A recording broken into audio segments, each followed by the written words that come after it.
Becky Wold, and this is Authentic Parenting, a podcast about personal development in the context of parenting, where I explore how you can find more calm, connection, and joy in parenting through the process of self-discovery and inner growth with a trauma-informed lens. I'm a parent educator, and my mission is to help children by helping parents. The motto of this podcast is raising our children, growing ourselves. Today, how to support your sensitive child. If you are on Instagram and if you follow parenting accounts, chances are you're familiar with today's guest. In late February 2020, Rebecca Kennedy, aka Dr. Becky, a 39-year-old psychologist and Manhattan mom of 3, launched an Instagram account, Dr. Becky Good Inside, that grew exponentially. As of today, she has over 1 million followers. She then created a podcast, a membership community, and wrote a book. Her book is out now, and it's called Good Inside, a guide to becoming the parent you want to be. Dr. Becky is rethinking the way we raise our children. She specializes in thinking deeply about what's happening for kids and translating these ideas into simple, actionable strategies for parents to use in their homes. If you listen to her, the stuff she's saying is not all that new, nor is she the only one saying it, especially during the pandemic when there's been a proliferation of content about how to help parents cope with the unprecedented challenges. There are tons of positive, gentle, peaceful parenting experts all over social media. But something about her tone, her delivery, and her timing lit up a portion of the internet. What's the appeal? I wanted to know what she thinks about that. And that's the opening question for this conversation. I really enjoyed talking to her, and here are some of the things that we covered in this episode. She went over the 3 of the 10 key principles of her Good Inside approach. Number 1, when you can remember that kids are good inside, you can separate who they are from their behavior. Number 2, 2 things can be true. Number 3, a selfless parenting benefits no one. As well as the importance of language and how we speak to our kids, especially if we want to break the generational patterns of unconscious parenting. Setting boundaries with kids, understanding and helping highly sensitive kids, aka deeply feeling kids, with their emotions, and so much more. I also asked her some personal questions about her own struggles as a parent. Oh, and she surprised me in the end of our conversation by asking me a question, which is quite unusual of my guests. I really hope you'll find this conversation helpful and useful and glean some practical takeaways for yourself. Please enjoy. Dr. Becky, welcome to the podcast. Thank you so much for having me. It is morning for both of us. We live in the same time zone. I live in New Jersey. You're in New York. What did you do for yourself as part of self-care this morning? Oh, I got to talk to one of my good friends. I took a little walk. I talked to her and just felt very connected and, kind of understood. So that was nice. That's nice. What do you do for yourself in general as self-care that you normally, regularly, routinely engage in? What are some activities that you do? I exercise. So even if it's short, I'll try to do like a 10-minute yoga breathing to a longer kind of strength workout class to in the summer, I get to play a little tennis. I really prioritize going out with my husband without our kids. We'll go out alone or we go out with friends. And I prioritize having time with my girlfriends also away from our children, and honestly, often without our husbands too, just that girl time, to go get dinner, go take a walk. Sounds good. Sounds good. So it's all normal stuff, nothing extraordinary. Okay. Your Instagram account took off during the pandemic, right? You started it and it became pretty big and went viral. What is the appeal? The parenting space was very crowded to begin with and is crowded. What do you think was the main appeal of your account or your approach, in your opinion? I think that the appeal is that it's maybe the first time for parents that they see a way they can both be the parent they want to be and feel empowered as just the person they want to be. That it's really the first approach that allows them to be connected to their kid while still being boundaried and firm around their own needs. And so I think parents are really drawn to the idea of, hey, I can work on my own self-confidence and competence, and I can, as a parent, prioritize my own needs. And actually, I can also care about my kids and their emotional life, that there doesn't have to be this one or the other approach. I can do both. And I think that's been really compelling to parents, that parents have felt like I am both more confident and more competent, and I am warmer and more connected to my kid all at once. Mm-hmm. And you, of course, provide lots of sentences, short things to say to your kids and all those tips. I think that's also part of it, right? People always want how to talk to my kid, how to say this thing in a small digestible format. Do you think that is applicable to everyone? Do you think there is downside to that, dispensing this kind of tips?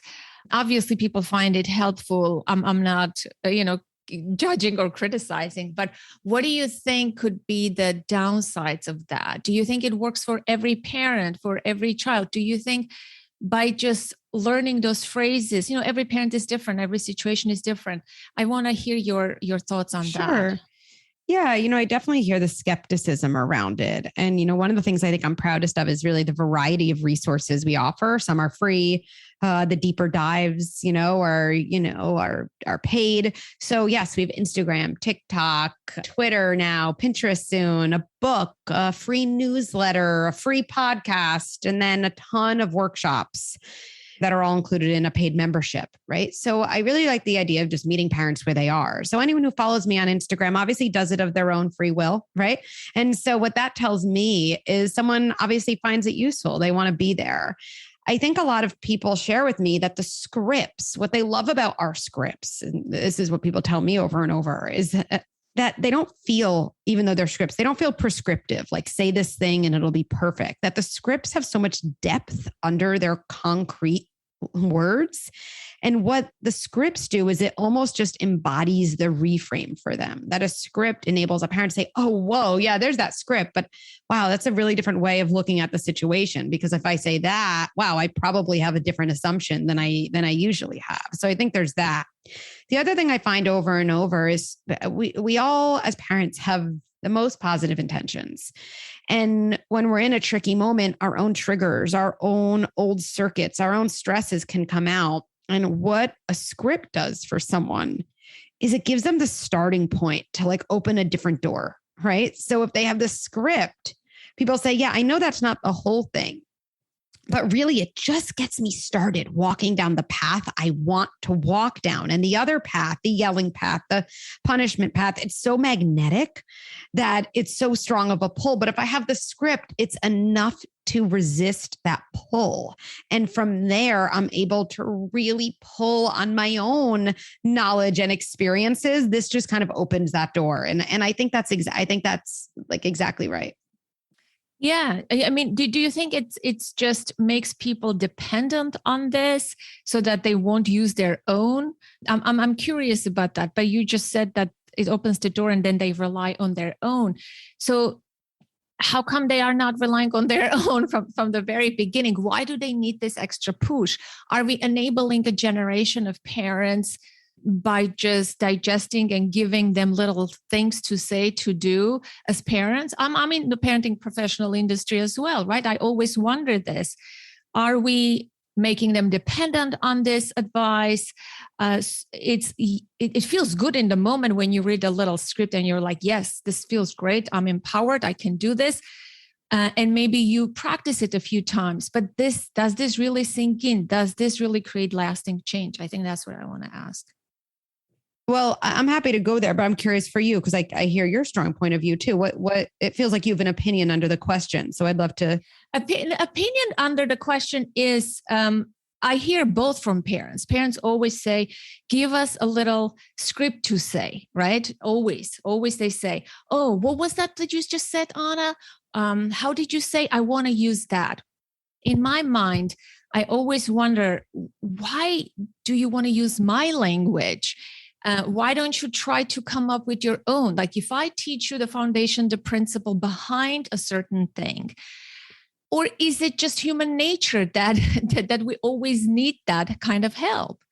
It's just a more philosophical question. Sure. I mean, the way I see it actually is I actually think coming up with the words on your own is almost like an impossible ask for someone who didn't have that type of language and approach modeled in their own home. Because really, if you want to be a cycle breaker, you're essentially saying, I'm going to learn a new language. Right. Okay. So you're learning a new language. And I think we'd all know if we went to a country and we were just learning that language, if someone who had been speaking that language longer said to us, hey, you're going to go into this restaurant. I know that you want to order a sandwich. I know there's some colloquialisms, right? Here's the way you could say that.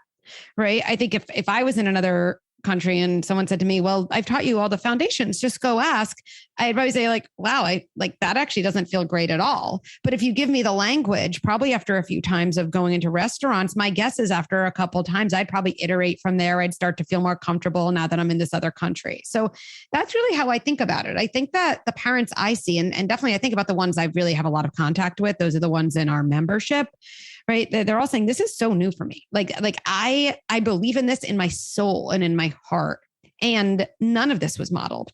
If we really think about it, the language we have naturally for our kids probably is just the language our parents had with us. So I don't know if that's valuable to people. I mean, it might be if you want to do the same, but the idea of kind of come up with your own language is probably never our language in the first place. It's the language we've internalized from our system or our environment. And if that system and environment isn't one that we want to repeat, then we actually do need new language.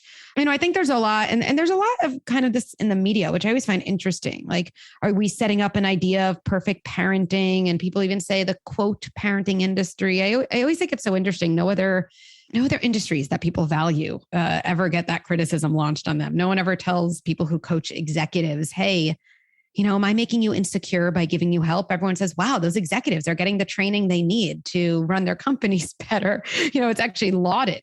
So I think as a parent, yeah, those words, if they're new words, if you're doing things differently, the words don't come naturally. They never will at first. So whether you want to write something down and try it yourself, whether you want to borrow someone else's words, I think that's amazing. You're trying to do something new. And the more you do anything new, the more you it feels and the more comfortable it becomes. How about the feeling behind what I'm trying to understand is, let's say I give the words to someone else, or in couples therapy too, right? In other versions of therapy, you can give people language, but at first, obviously, it's not natural when you try to, it feels formulaic and all of that. But how about the embodiment of the feeling, of the empathy that goes with that, right? Like, but let's say with our kids, if you are teaching a parent how to validate someone's feelings, and a parent just uses a script, does it fall short at some point because the parent is just using a script and not embodying the principles behind it? Yeah, I guess I'm not such a purist in a way. Like, I think that there's so There's so many aspects of those moments. Yeah, there's the words, of course, the feeling, the nonverbal part of communication in any relationship is always felt before the verbal part, right? Just from hierarchy, of course. And actually, it's something that, I think I say over and over in our membership and the parents I just get to interact with is practice this in front of a mirror. Hear yourself say it, do a voice recording, say it 5 different ways, and then play it back for yourself and say, oh, which one would actually land well on me? It's always the how, it's never the words. And yet I think one of the worst feelings for parents is feeling confused. It's like, what do I do now? Is feeling confused is just the worst feeling. And so again, like to speak to the scripts and why I think they're so much more empowering to people than prescriptive is because people are like, well, now if I have some words, I don't feel confused. Now I feel grounded. Now I can access more empathy for my child because I'm in a more regulated place because I feel competent and not incompetent. Memorizing someone else's words. Yeah, I don't, that's just robotic. That's obviously never going to feel good to anyone. But I think if having a resource helps you access groundedness and good enoughness, then that's going to actually lead to whatever words you say, yours or someone else's being said, with actually more empathy because you're in a safer place yourself. Yeah. Well, thank you for that. So tell me about the main principles of good insight approach, why it's different. There's so many approaches out there, respectful parenting, I don't know, the right parenting, conscious, all sorts of things. So tell me the principles. So there's 10 of them. I can start with like just a few because I'd rather, right? So the first principle is the same as the title. It's the same in name, good inside. And to me, I love that, by the way. Yeah. Thank you. Yeah. The idea that kids and adults, all of us are good inside, like in some ways it seems so simple and like obvious, like, yeah, okay. But so many parenting approaches out there, the ones that we've been fed over and over and over, they don't say that they assume that kids are bad inside, but there definitely doesn't seem to be an assumption of goodness because they approach kids from a place of criticism, from a place of punishment, from a place of really of control, of controlling and shaping behavior rather than nurturing and helping to build skills and bring out the good that's already inside them. And I think if we fast forward many years and we think about why so many of us adults have so much kind of self-blame inside of us, so, many core beliefs. What is wrong with me? It's all my fault. I'm not enough. I'm too much. Well, we've internalized this legacy of kind of badness or not good enoughness. And the idea that your kid is good inside, it not only is a principle, it's actually, I think, the foundational strategy of everything I think about. Because when you remember your kid is good inside, you can separate who they are from what they just did, right? Because you can ask a question like, wait, why is my kid who's good inside having so much trouble with hitting? And as soon as you say that to yourself, you're going to intervene differently than when you say to yourself, what is wrong with my child, right? Which is something we say, which really means that we're seeing their behavior as an indication of who they are. Their bad behavior means they're bad inside rather than seeing a gap between identity and behavior. And as soon as we see that gap, now we can actually make decisions that are probably going to feel better to us, in addition to definitely feeling better for our kid. I just say more, that principle applies to us too, right? We could say, I'm good inside. I'm good inside. I'm a good mom who's been yelling a lot. What's going on with my yelling? Okay. The pathway that always ends in yelling. Where did it start? What's the first decision I made that left me feeling depleted, right? What do I want to change? Not only to not yell, but just be in a more regulated, kind of even enlivened place more often in my week, right? And that all comes from reminding ourselves we're good inside, not that our yelling kind of means we're a bad parent. Good. I love that. Tell me a little bit more about the other principles. Sure. Another big principle is the principle of two things are true. I think a lot about the idea of multiplicity, the idea of holding on to multiple truths at the same time. And I think actually two things are true is almost always the answer to our problems when we're really struggling in any relationship. Because often when we're really struggling with someone, kid or other adult, we're really collapsing our worlds into one. We need to get on the exact same page. We need to see things the same way. We believe someone else's difference of opinion means they don't respect us. We get really locked into this one truth rather than separating the two. And when it comes to parenting, two things are true really enables us to put family jobs into action. The idea that essentially I'm in charge as a parent of boundaries and validation and empathy, meaning I make decisions to keep everyone safe. And the other part of my job is validating and empathizing with my kids' emotions to let my kid know that I see them as real and important. My kids' job is to have their own feelings. That's actually their whole job because we want our kids to have feelings so they're prepared to have coping skills for those feelings down the line, rather than being in the same place at age 38 as they are when they're 2, totally unprepared to deal with tough emotions. So as an example, let's say I tell my kid, no, we can't watch a show right now, right? So how would this whole two things are true principle play out? So I might say to my kid who says, hey, could I watch a show now? I say, oh, buddy, it's bedtime. Oh, I know you really wanted to watch a show. We can't watch a show today. We could put it on the schedule tomorrow. I'm making that up, right? What did I do there? Well, I've already kind of validated and empathized based on my tone, based on seeing kind of what's going on for my child. And then I held a boundary. I said some version of no. Okay, that's my job. Now, what is my kid going to do? Just so everyone here knows, my children in my house don't say to me, like, wow, mom, you're such a sturdy leader. That sounds like a great plan. Like it is time for me to go to bed. No, it's never happened. And it never will happen. They'll probably, especially when they were younger, go, why? I want to watch a show, or they'll start crying and, screaming, right? Some meltdown. Now, I want my kids over time to learn skills to manage emotions, but they come into the world fully able to feel without any skills. So of course, they're just a ball of feelings. They're actually doing their job. And when I go to that two things are true idea, I can remind myself two things are true. I'm in charge of my decision. My kid's in charge of their feelings. Wait, okay. So did I do the decision part? I did. Okay. I did my job. My kid's doing the feeling part. Okay. They're doing their job. Two things are true. It happens to be exhausting and frankly, completely inconvenient to the way I wanted my night to go. But we're both doing our jobs. In a one thing is true mentality, one of two things happen. I either say to my kid, what is wrong with you? You always want so much TV, because in some ways I think given that I made a good decision, my kid should align with the decision. Or my kids start having a meltdown and I'm like, oh, what kind of parent makes these decisions? Maybe I shouldn't, maybe it's no big deal. And then I change my decision and I say, fine, here's a show. Now, to be clear, changing your mind is not a problem, but changing our mind because of our kids' feelings. If we make a pattern of that, it's not great for anyone, because then a kid really learns, not that they can get their way. I always think that's the wrong mentality. A kid really learns, wow, the feelings that overwhelm me overwhelm my parent. Like, holy moly, that's really scary. Like the things that scare me actually are scary in real life. So that's really scary. And there I'm in a one thing is true mentality, because it's almost like, well, if my kid disagrees with my decision, I should change my decision. If I go back to two things are true, I can almost, and you can see I'm putting my hands separate, Anna. I always think that's like a really powerful visual to look at one hand and say, here's me. I'm in charge of my decision. Okay. And then the other hand say, here's my kid. They're in charge of their feelings. Their feelings don't dictate my decisions. And also my decisions don't dictate their feelings. Both are separate and both are true. Good. Love that. Next one.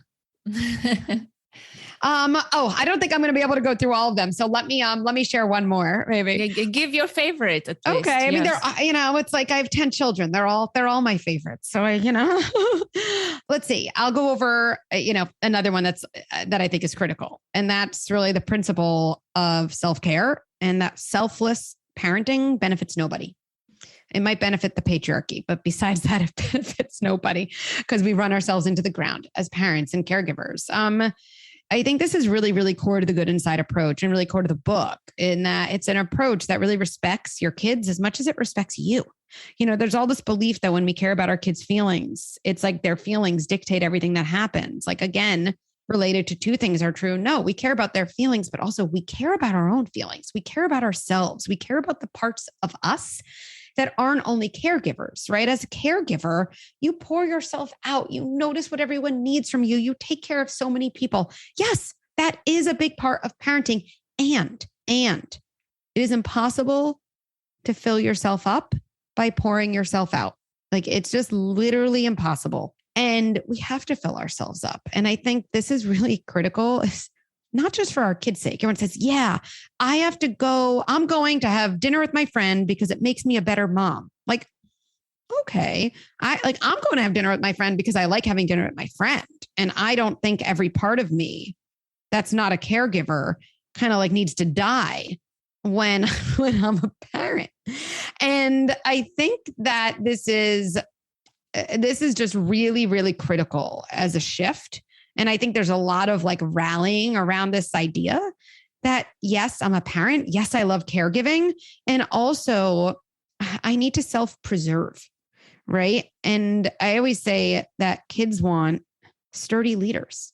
Selflessness is not an aspect of sturdiness. Sturdiness has access to self, not the loss of self. And in that chapter, I go over so many strategies, like my go-to ones that parents can use, little things, really, really doable things to start to really look at self-care, not as like a pedicure. And there's nothing wrong with a pedicure. Like, let me be clear. I love a good pedicure, but that's not the only thing we need to have access to self. Yeah. Yeah. Well, we talk about on this podcast about radical self-care. So we are aligned, but you're right. This whole parenting became, I don't know how we got here. It became this, let's put this parenting and the emotions of kids and this gentleness. And it became like this big goal, and parents started neglecting themselves, sacrificing and martyrdom. And somehow everything got turned upside down. I mean, if you look at the few generations back, I'm older than you. Our parents, it was the complete other extreme, right? We were more independent. Parents were working and they were never home. Like, we saw that. That was our normal. But then it swung the pendulum to this complete opposite direction. And of course, it is confusing for parents. There are so many noisy messages out there, right? That you don't have to give up yourself or kill all parts of yourself to be a parent.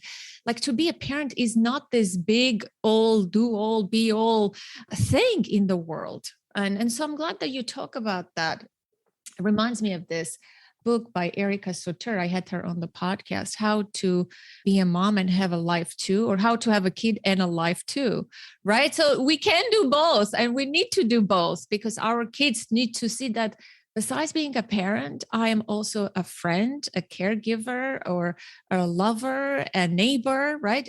I am a multidimensional person. And that's actually beneficial for our kids. Very, very, very beneficial, because that helps them to become their own person. Yes. Yes, that's exactly right. Right. I mean, our kids are watching, and they're learning from us, not like things in the minute moments that we think, but they're really learning much bigger themes. Like, what does it mean to love someone? What does it mean to care about someone? Does it mean losing yourself? Does it mean also having access to yourself? Right.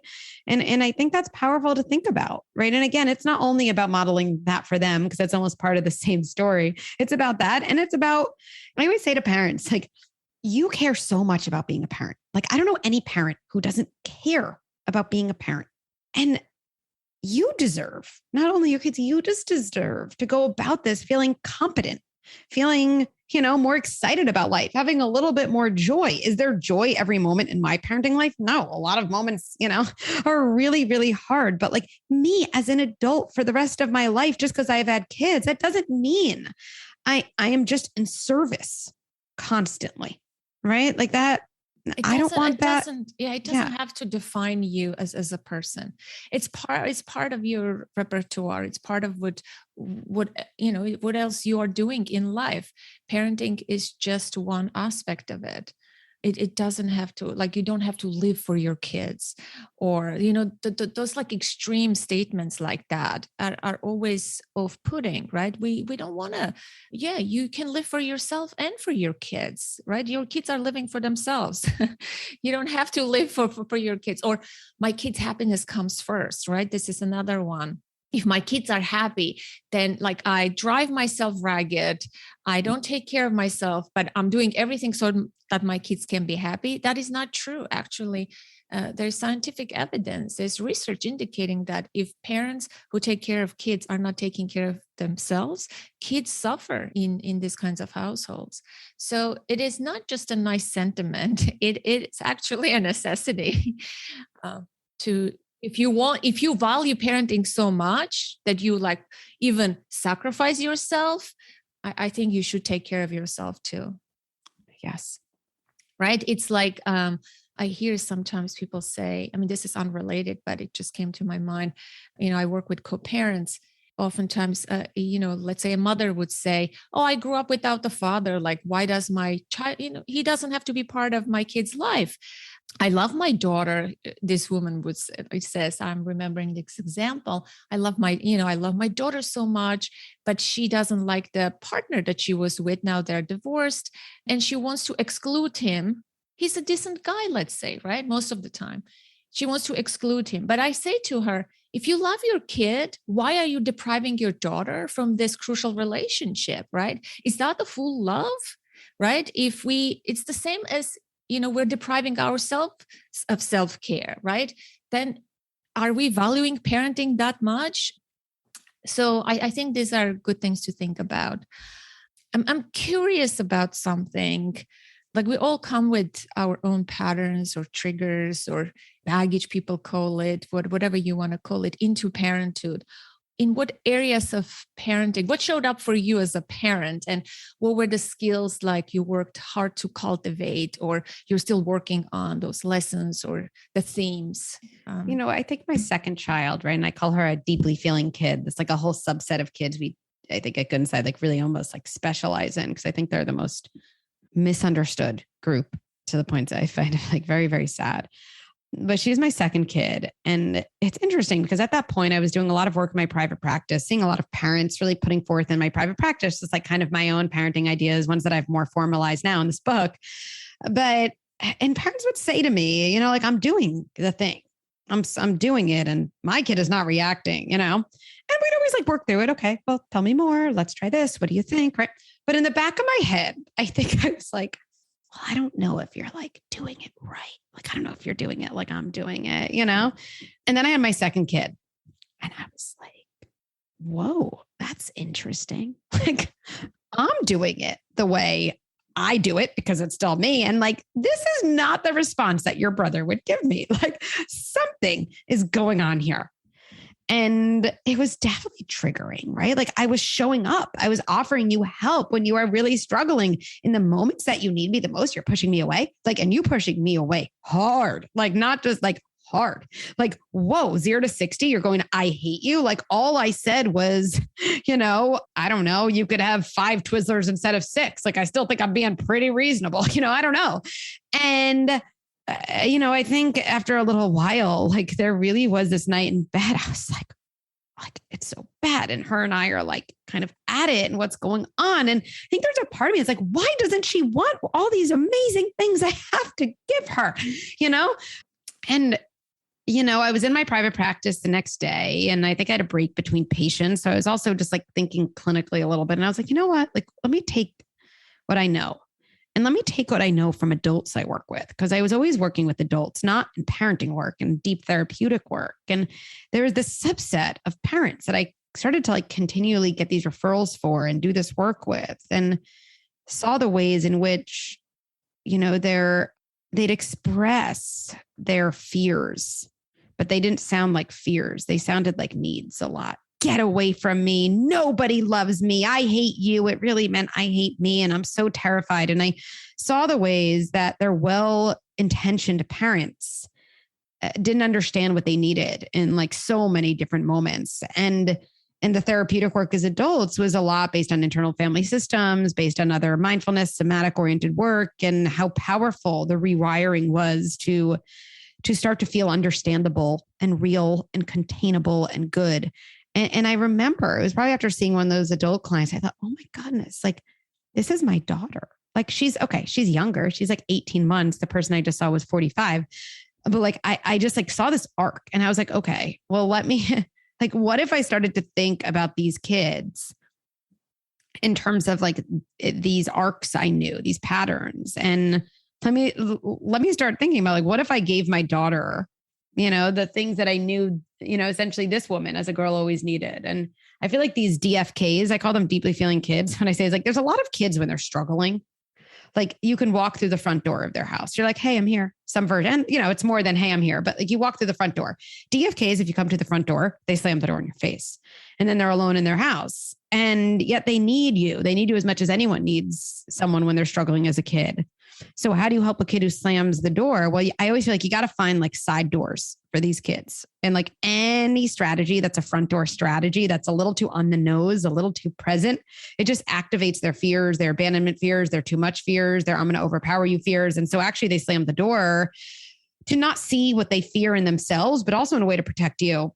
And so, I feel like early on with my daughter, I really struggled with kind of like a very limited view of like, here's the things I know help, right? And like you said yourself, Anna, like no one approach works for everyone, right? Like you pick and choose and that doesn't work. And then there's some kids I feel like who actually kind of need like a whole nother silo of strategies. And, I really do feel like my initial tough time with her turned into like understanding her so much more deeply. And then that led to this whole DFK approach. And now I think the DFK community is the biggest, most dedicated evangelist, almost like, hey, we have to share this other way of seeing our kids because like their development kind of like depends on it.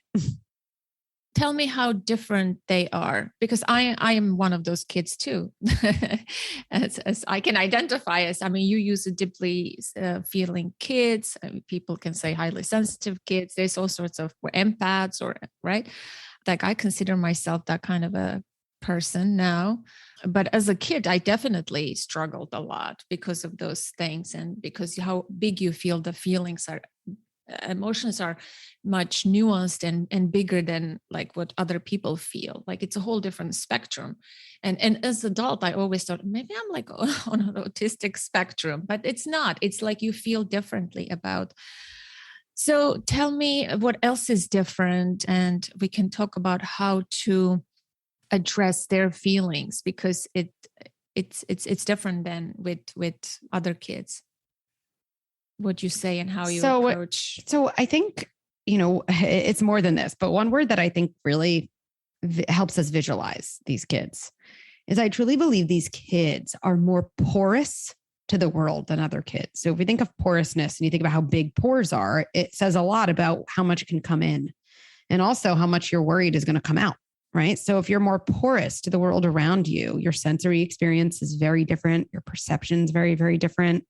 And actually, how many things it takes to feel like you're just overflowed and overwhelmed is fewer, right? Because the flow in is so much greater. So I think these kids are very porous to the world. So it's why when parents say, my kid, it seems like they feel things more intensely, they tantrum more often, and their tantrums take longer to end than other kids. And I'm like, you're right. Like, you're not making that up. And like, that doesn't mean anything's wrong with your kid. And it doesn't mean anything's wrong with you. Nope. But you're right. Like there actually are kids like that. That's why their t-shirts feel itchy, right? Like if their pores are bigger, like they actually do take in more. These kids also, because of that porousness, I'm going to say the word paranoia. I don't mean that clinically. I don't mean like clinically paranoid. There's a little bit of almost paranoia around the world because these kids have such awareness of their porousness. So if you're really more porous to the world, if you think about it, you'd have to, in an adaptive way, be a lot more hypervigilant to different things around you. Someone laughs around you, that person's laughing at me, right? It seems paranoid, but it's almost like, hey, like I know I take in so much, so I have to be on the lookout for bad things around me, right? So then there becomes almost like the self-fulfilling nature to it because you perceive more, you're hyper-vigilant more, you're a little bit more almost paranoid or assuming negative intention than you do take in that, right? And then you're off to the races. So that's I think a lot of how it presents. Now, I also think these kids, they have a deep fear of their badness. They have a deep fear that they are unlovable, that they are too much. And I think related to the porousness, not only coming in, but going out because of all the stuff they know comes in. I really believe they have a deep fear of like overpowering us as parents. Like I am going to if I'm going to use the most like Melanie Kleinian term, like I'm going to murder my parents. Like I am so bad and so big. And this stuff is so intense and dangerous and awful inside me that like, if it actually all comes out around the people I need and love, it is going to destroy the world. They're really fearful of destroying the world around them. This is why when they get activated, okay, their vulnerability in my mind sits right next to their shame. And so when vulnerability gets activated, so does shame. So they trip on themselves and fall. A lot of DFKs will look, you made me fall. Meanwhile, you as the parent, you're like, I'm literally like on the other side of the room, right? The idea that they could be vulnerable, the idea that they could be seen in this way, it is so terrifying to them. It activates this shame, this fear of not being connectable, right? And then when you try to help you move in, hey, sweetie, let me help. Oh my God, these are the kids who are like, get away from me. And you're like, what the heck? I literally am just trying to help you, even though you just wrongly accused me. And then there's a whole dance. I'm just trying to help you. You don't understand me. You know, maybe they run to their room or you bring them to room. Get out. I hate you. You leave. And this is what happens in a DFK's room.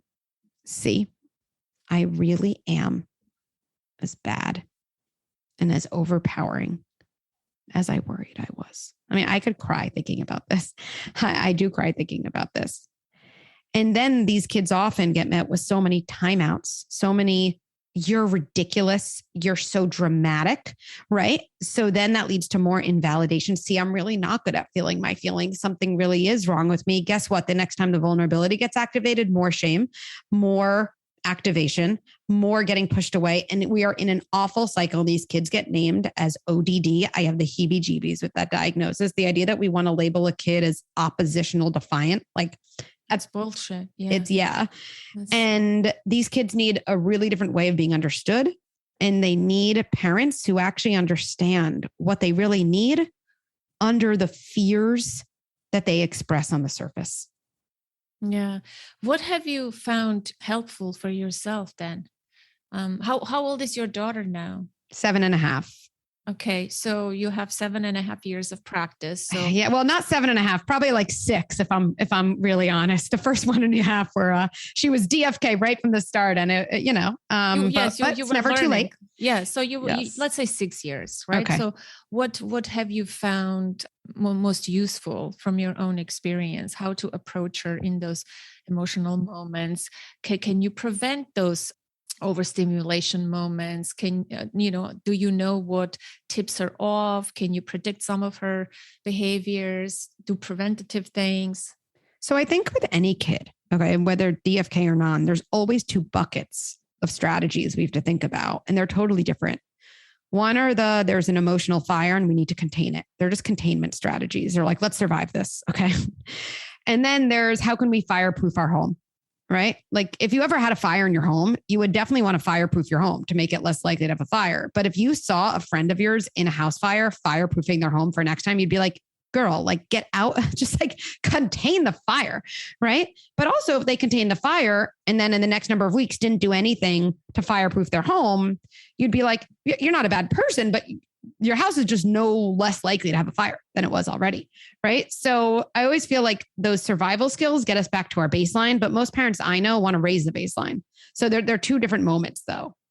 With DFKs and any kid, you can't avoid them. You can do stuff to build skills. So you can over time have less of those moments, but there's 2 things happening at once. You're doing that and you're building skills to know exactly what to do when your kids are in those moments so that you don't unintentionally actually make them almost like less fireproof, because there's things we can do in those fire moments that almost make it more likely to have a bigger and bigger fire over time. We definitely don't want to do that, right? We don't want to add fuel to the fire.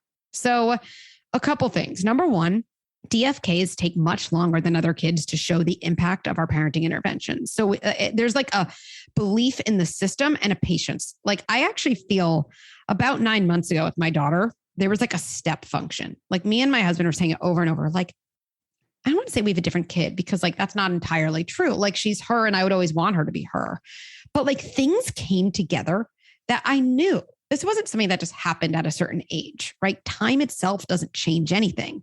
Like this was like 6 years in the making, right? Now, were there signs of change before the 6 years? Yes, of course. But like there was a big jump. So like we have to believe in our system and know that it just takes longer to see visible change than we want, especially with DFKs. Number one thing. What do you mean when you say visible change? Can you be a little specific? Like, what Sure. did you notice? So for example, like I think visible change is important because I think our kids really do take in our interventions, but like it just has to reach a certain threshold of internal change for us to see it on the surface. So here's a good example. My daughter, and this is true with a lot of DFKs, they're always looking to avoid embarrassment. And that's why when they trip, they so explode. So they might not join certain group activities. So we were playing kickball as a family. Okay. And I have an older son and a younger son, and they're like, not really that perfectionistic like that. So like they kind of like always enter into anything. They'll do anything. My daughter for years, like, I don't remember. It's not like we always play kickball, but like you do something like that. She's not playing. She's just not playing. Or if she does, and she kind of like strikes out or gets an out, it's literally game over. Like the whole game is probably ending for her. And like, it's game over emotionally. So, and what happens when that happens? You know, number one, those kids have to make sure that they have a sturdy leader. They cannot watch their emotions, which then explode out of them, actually take up more and more space. Because if it does, for example, you know, I can think of years ago, we were like playing a little baseball game. She had a strike. We did the preparation. Hey, it might be like this. It might be like this. Still, we did it. It still happened. And then it was like, I hate you. I hate this family, right? What do? I picked her up. I brought her into her room with her. I always feel like these kids need literally a smaller space when they're feeling those intense ways. So at least their somatic experiences, wow, at least there's walls around me. This will not actually take over the whole backyard. And I stay with my daughter. You don't leave those kids alone. I know it's always interesting. People are like, and I think this though is important. They usually reframe it because they're like, in that state, my kid's like, get out, leave me alone, right? And people are like, I want to respect my kid's words and consent. I'm always like, if your kid in that state was on the New York City sidewalk with you and was trying to cross the street without you in that state, let me run across the street. I want to know the parent who's like, I'm just wanting to respect my kid's words. They'd be like, you are not in a place to be making these decisions for yourself. And number one, I have the job of always keeping you safe, no matter what you're saying, just safety. I have to hold you. I'm sorry, this doesn't feel good. I know this doesn't feel good, but I have to hold you. When your kid is in the room, completely dysregulated, thrashing and yelling at you to leave, they are not in a place to make that decision. Does this mean I think kids should never be left alone? No. And there is an art to this and a just trust of like, of course, there are times I leave my kids alone, but not when I think their like emotional safety is at risk. And I think in those moments when our kids say, get out of my room, a couple things. I think number one, that's their fear, not their wish. And number two, I actually think they're really speaking to this terrifying feeling in their own body. I think they're telling that feeling, get out, you're bad. They're not really talking to their caregiver. And by staying in the room and saying some version of, you don't have to like it. My number one job is to keep you safe. And I'm sitting here because that's part of my job. I'm not even going to look at you. Those kids don't like to make eye contact like that. It activates their threat system, just like a caged animal. So I'm just going to sit here. You don't have to say anything. I love you. We're going to get through this together. And you can hear my voice. It's kind of, it's sturdy. It's self-assured because if my kid senses my hesitation, that's like being on a turbulent plane and being scared and hearing your pilot say, I might abandon the cockpit. I don't know. You'd be like, that does not feel good to me. You just want to hear your pilot say, I hear you screaming. Yeah, no, I'm not getting out of the cockpit. I'm staying. You can keep screaming and doing your thing. And I'm going to get us to Los Angeles, right? Like whatever that actually, even if you keep screaming, you thank goodness you have that type of pilot. So that is really, there's more to it, but it's really essentially with DFKs when they are in, not when they say to you, can you leave me alone? Right? That's like, but when you really sense from them, they are in a completely dysregulated, out of control state. They need our presence and they need it in a smaller area. No, Yeah. in terms, I'll pause. Yeah. No. I'm glad you say that because no one size fits all. You know, that's the problem with general parenting advice, right? In general, because there is different parents, there's different kids, and you have to know your kid. You know, it has to be very specific. But in those emotional moments, it's a code language, right? You want to translate. If they say, get away from me, go away, it means I need you, but I don't know how to ask for it. They need, that's the need, unfortunately. Leaving a teenager alone is, yes, you can do that. You know, it depends on the age of the kid. you wouldn't do this with a teenager and go and say, because I have a teenager now, you wouldn't go and say, no, I'm going to stay here because I love you and I want to protect you. It's like, Mom, are you kidding me? Like I can, but younger kids for sure, and yeah. And what I would tell anyone listening here is like, but do I stay? Do I not? What about when I'm triggered and I can't stay? Of course, there's a million ways. There's a million ways to do presence, right? I think we're trying to show them that we can be present. Sometimes our version of presence is, hey, I know a lot's going on for you. I need to step right out. I'm going to take some deep breaths and I'll be back. That's very different than nobody could stay with a human being who's doing this. That's different. Or I know some parents who, especially with teenagers, they go outside the door, they write a note and they slip it under. I know you're having a hard time. I love you. And I had a parent who said, I actually hear my daughter ripping up the note. And I said, you know what, this is what's happening. She read it and then she has to rip it up. And you know what though? She's going to remember the reading it. She's going to remember the writing it. Let her rip it up. Like, don't take the bait. Right. In fact, and I always think about a teen I used to work with in my private practice who used to talk about the time she had so many big peer problems that, really, really stressful things, social media stuff. And she used to say to me, like, I remember saying to my parents, like, get away, leave me alone. And I'm going to cry thinking about this because she said, and then a little bit later, I'd open the door. Like, can you believe they were never there?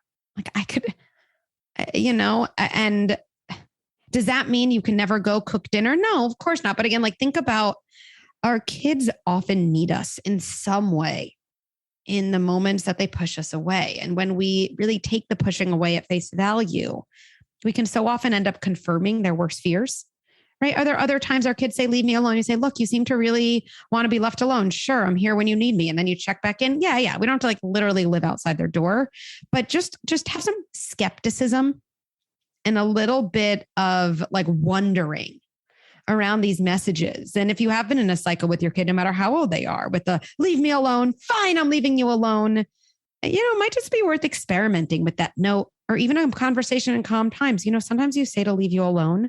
And I know you're going to say, Mom, that's not true. So I'm just getting ready for you to say that. But sometimes I wonder when you say that, if you do need something and maybe you're just worried I'm not going to get it right. So it's easier to push me away and I might not get it right. But at least I know when I was a teenager, sometimes I said that when I was really having a hard time. And we can talk about something else now.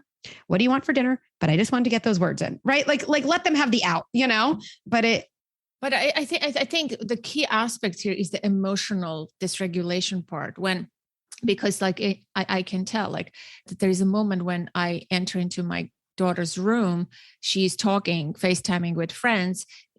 She's like, get out, Mom, get out. And it can come across as rude. So I always, tell her, listen, you can always say, Mom, I need my time. I need alone time, or I need space, or say it differently. Don't say just get out. But this is when she's not in an emotional state, right? That's completely different. But, and you can respect that privacy, right? This kid needs their own space. But in those emotional moments, I think it's so crucial not to give up on our kids, not to take it at face value, because it's so important, man. It's like you always want to make sure that you're available, even if you don't have the skill set or the mindset or don't know what to say in those moments. I think just making it clear that I'm not going to give up on you. I'm available. I'm going to be here.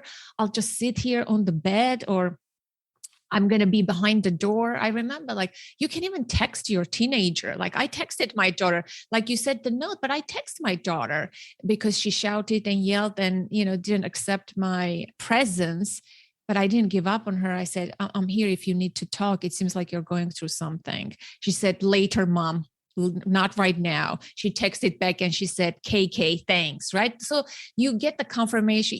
I send the message that I'm here for you. I'm not giving up on you. I may not be emotionally fully ready, but I think that's so important to hear from a parent. I think it's huge. It's a game changer. I love that. And I know we're probably coming to an end of this conversation soon. I think that's actually just such a powerful thing to think about. And again, I always love to have like bang for my buck in any strategy I put out there. So like, I think what we're saying here is as relevant to ourselves, as our kids, as a partner or a friend, right? Like when you're having a hard time, putting a hand on your own heart and saying, I don't even know what to say. I don't even know exactly why I'm so upset. It's okay. I'm feeling this way. I'm here. I don't have the right understanding or the right words. And I'm here. Like there's a part of us who needs to hear that. And saying to your kids, often when parents say to me, but I don't know exactly what to say, I said, you know what? Often the truth is what our kids need to say. It sounds like you're a parent who wants to be there for your kid who doesn't know what to say. I'd say that, hey, it's kind of two things are true. I'm here and I want to be here for you. And I don't know the right words. That's such a beautiful thing to say to someone. And then to a partner, right? The same thing I think we can say when our partners are having a hard time, probably what do they want from us? The same thing we want from them often. It's just some version of, hey, I don't know if I have a solution right now. Like I care and I know what you're going through is real and I'm here, right? Like some version of I'm here. That's the biggest. Yeah, I think that's the biggest. That's all we want to hear in those moments for sure. Because then once we get regulated, we can solve our own problems. We can brainstorm. We can do all sorts of things, right? Yes. Yeah, it's so important. To conclude here, this is lovely. Of course, I would love to stay and chat and chat and chat. But to conclude here, I want to ask you, give me a parenting win from your, not that we love those kinds of language, but I think a recent parenting win and a recent parenting fail. Yeah. You know, the way I think of parenting wins, and we love talking about this in the community, is there when we notice the way we show up is like our sturdy leadership. That's how I always call it, is totally independent. So my best parenting wins, I actually think like they always come at moments that on the surface don't look like wins at all. Cause that's when I actually feel proudest of myself. Right. So the other day, my daughter was having a really hard time and giving my younger one, like, you know, she was giving him a hard time. And, you know, I felt myself wanting to say like, what is wrong with you? And instead I pulled her to the side. I said, look, like what is going on there cannot continue. And I wonder if something happened at camp today that like didn't feel good. And at first, you know, in her DFK-ness, she's like, oh, no. And then like we stayed in her room and we actually just started like playing. And then in the play, which kind of probably made her feel safer. And she had a little distraction, you know, so she didn't have to be so intense about it. She started talking about how, you know, she had like something happened with some of the girls that felt really bad in her camp group. Right now, again, like I always say to people, this doesn't mean I say to her, oh, well, that happened to you. So I guess you could be mean to your brother. It doesn't give permission, but it helps me understand what she needs help with. So she won't act it out as often against her brother. So that was a win for me that I was able to control my reactivity and kind of look at her with generosity. What was a parenting fail recently? Well, like also this week, there was a time I was with my kids in the morning and they were like really, really at it with each other. And once they went to camp, I realized, you know, I promised myself I wouldn't be on my phone for that period of time I was with them.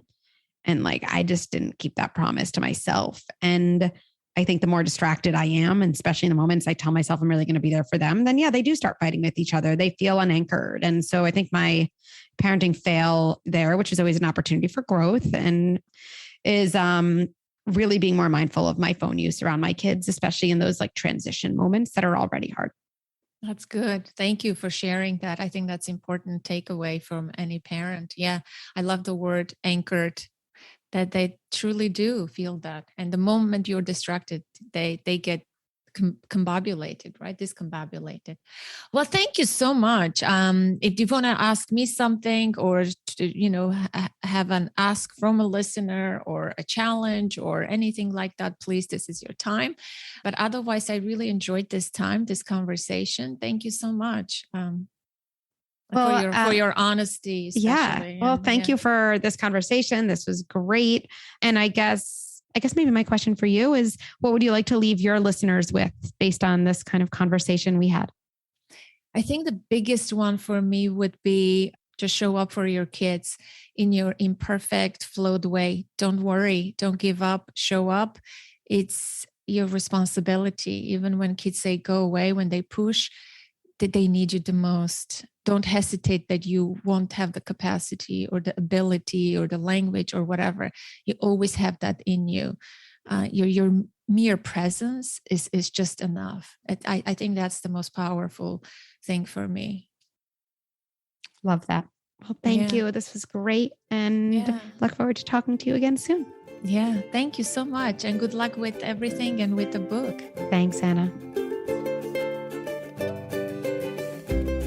That concludes today's conversation, my dear listener, and I hope you enjoyed it. Do you follow Dr. Becky on Instagram? Were you familiar with her at all before this episode? Do you have a highly sensitive child, aka a deeply feeling kid? What resonated with you from this conversation? What are you going to apply into your own parenting? I want to hear from you. I always welcome your feedback, your comments, your questions. Get in touch. Send me a note to the email info@authenticparenting.com.